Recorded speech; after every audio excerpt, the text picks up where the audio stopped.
Hello guys, welcome back to my channel. তো আজকে আমি নতুন একটা ব্লগ নিয়ে এসেছি। দেখতেই পাচ্ছ, আজকে একটা খাওয়ার ব্লগ করেছি, সেটা হচ্ছে মোমো।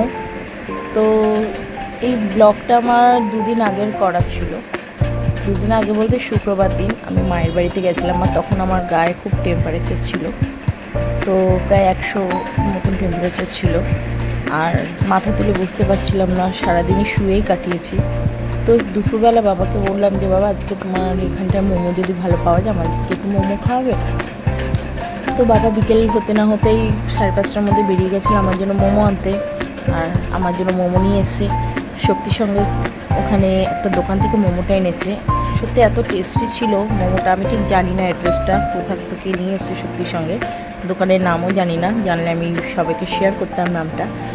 খুব ভালো লাগছিলো মোমোটা, যতটা না ভালো হচ্ছে তার থেকে বেশি ভালো লাগছিলো স্যুপটা ছিল এগ চিকেন স্যুপ।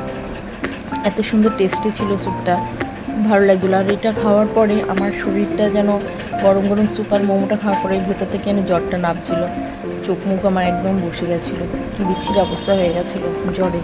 এখন আমার শরীরটা খুব একটা জুতের না, খুব দুর্বল শরীরটা। সারাদিন বেশিরভাগই শুয়েই কাটাচ্ছি, যতটা কাজ করতে হয় কাজ করছি, তারপরে আবার শুয়ে পড়ছি।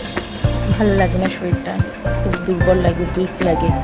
তো যাই হোক, তো বাবার কাছে গিয়ে আবদার করতে বাবা মোমোটা খাইয়েছে, আর মোমোটা খাওয়ানোর পরে খুব ভালো লাগছিল। যেহেতু জ্বরটা ছিল, কিছু খেতে পাচ্ছিলাম না, তো ওই মোমোগুলো পাওয়াতে মোমোগুলো খেয়েছি, আর সাথে গরম গরম স্যুপটাও পুরো খেয়েছি। সত্যি খুব টেস্টি হয়েছিল মোমোটা খেতে। তো যাই হোক, তো এই ওয়েদারের চেঞ্জের জন্য জ্বরটা সবারই হচ্ছে। তো তোমরা সবাই সাবধানে থেকো, যাতে তোমাদের শরীর ভালো থাকে, সুস্থ থাকে, তার জন্য। কারণ এই জ্বরটা যাদের হচ্ছে তারা একদম দুর্বল হয়ে যাচ্ছে, তাদের মানে খুব উইক করে দিচ্ছে শরীরটা। আর সেটা জ্বরটা হয়তো 3 দিনের থাকছে, কিন্তু উইকনেসটা প্রায় 1-2 সপ্তাহের মতন থাকছে। তোমরা সবাই ভালো থেকো, সাবধানে থেকো। আর এখানে আমার ব্লগটা শেষ করছি, আবার দেখা হবে, টাটা।